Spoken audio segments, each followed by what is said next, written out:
किसी बच्चे ने पूछा मुझसे कि पीएनएफ मेथड सर क्लियर नहीं हो रहा है। तो पीएनएफ मेथड जो है थोड़ा सा इंपॉर्टेंट भी है, क्योंकि ऑब्जेक्टिव पूछता है पीएनएफ का फुल फॉर्म। तो पीएनएफ का full form proprioceptive neuromuscular facilitation method, PNF method का फुल फॉर्म।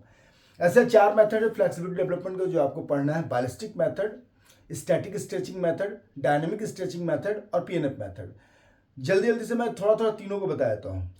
बैलिस्टिक मेथड का है जहाँ जर्की मूवमेंट्स होता है रिदम के साथ, जैसे हाथ ऐसे ऐसे ले गए, इधर इधर जर्क ले गए इसमें। और थोड़ा सा कंफ्यूजन हो जाता है कि डायनेमिक स्ट्रेचिंग क्या है। तो डायनेमिक स्ट्रेचिंग में जैसे हम यहाँ तक गए फिर उठे, फिर तो और ज़्यादा गए फिर उठे। तो डायनेमिक स्ट्रेचिंग मेथड जो है वार्मिंग अप के में भी इंक्लूड हो सकता है, लेकिन बैलिस्टिक नहीं हो सकता। बैलिस्टिक वार्म अप के बाद ही करना चाहिए।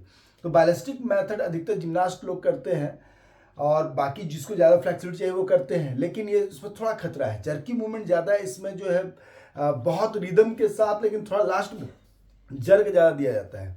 इसलिए बैलिस्टिक मेथड को वार्म अप के बाद ही करना चाहिए। लेकिन डायनेमिक स्ट्रेचिंग मेथड जो है वो वार्म अप का पार्ट भी हो सकता है, जैसे हम यहाँ तक गए फिर ऊपर आए, फिर नीचे और ज़्यादा गए फिर आए। स्टैटिक स्ट्रेचिंग मेथड क्या है कि जैसे आराम से इसको रोके हुए हैं, जहाँ पर थोड़ा सेंसेशन हो रहा है, जहाँ थोड़ा पेन हो रहा है वहाँ रुके हुए हैं।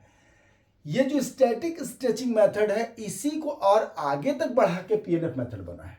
ये पीएनएफ मेथड में फिर क्या है कि इसमें 4 फेज है। अगर आप ये देखिए, अगर ध्यान से दिख रहा होगा आपको, तो यहाँ पर ऐसे मैंने सेट किया ऐसा कि दिखाई दे। अब पैसिव स्ट्रेच, अब इसको जैसे 4 पार्ट में बांट के अगर आप लिख दीजिएगा ना, तो आपको जो है तुरंत जो है कोई भी आदमी एक भी नंबर नहीं कटेगा कभी भी।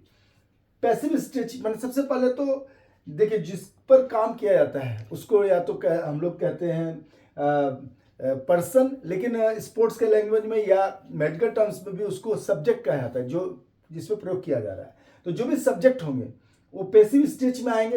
आपको मालूम है स्ट्रेचिंग फ्लेक्सिबिलिटी 2 तरह की है, एक्टिव पैसिव।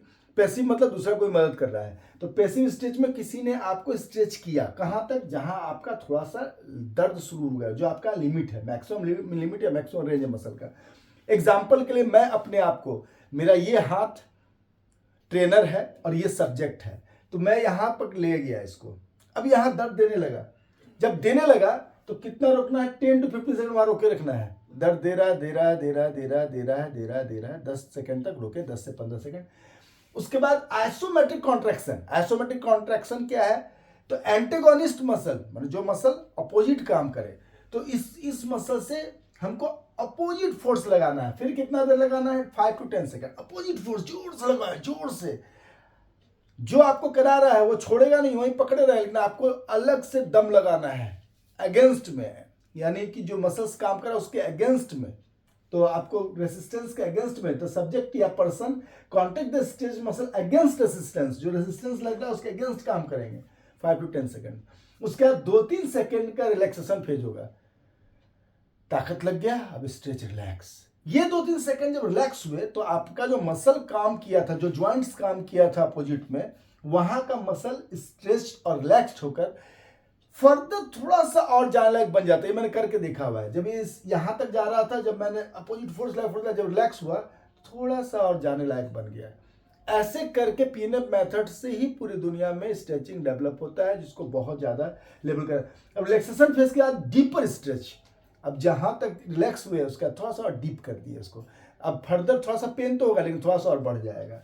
ये deeper stretch, the muscle stretch to new range. फिर 10 से 15 जो पहला स्ट्रेच किया था, अब फिर से 10 से 15, कहीं कहीं यहाँ पर 15 से 30 भी लिख दिया किसी किसी बुक में, कहीं कहीं। क्या होता है ना, जब आदमी ट्रेनिंग कराते हैं तो हर ट्रेनर थोड़ा थोड़ा प्रयोग करता है, तो उस ट्रेनर का प्रयोग कहीं कहीं कहीं की बुक में एक्स्ट्रा आता है, लेकिन हाँ बेसिक कंसेप्ट वही रहेगा।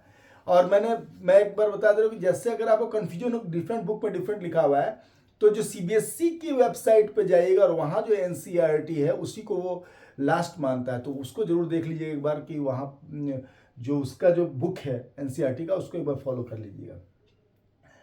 Deeper stretch the muscle stretch to the new range. अब ये जो पूरा था, अब यहाँ डीपर स्ट्रेच के पे फिर रुकेंगे हम लोग, और फिर वही चीज आइसोमेट्रिक कॉन्ट्रैक्शन होगा, फिर रिलैक्सेशन होगा, फिर थोड़ा सा डीपर स्टेज जाएंगे।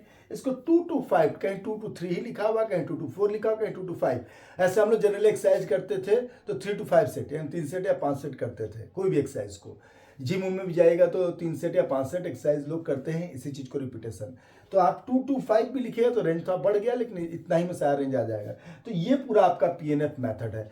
ट्रेनिंग मेथड्स के 2 जो है मैंने पहले वीडियो बनाए हुए हैं, जो काफ़ी पुराने तो हैं लेकिन सारे के सारे सिलेबस से रिलेटेड है। एक चीज़ उसमें छूटा हुआ है सर्किट ट्रेनिंग, तो मैं कोशिश करूँगा कि आज सर्किट ट्रेनिंग भी डाल दूँ।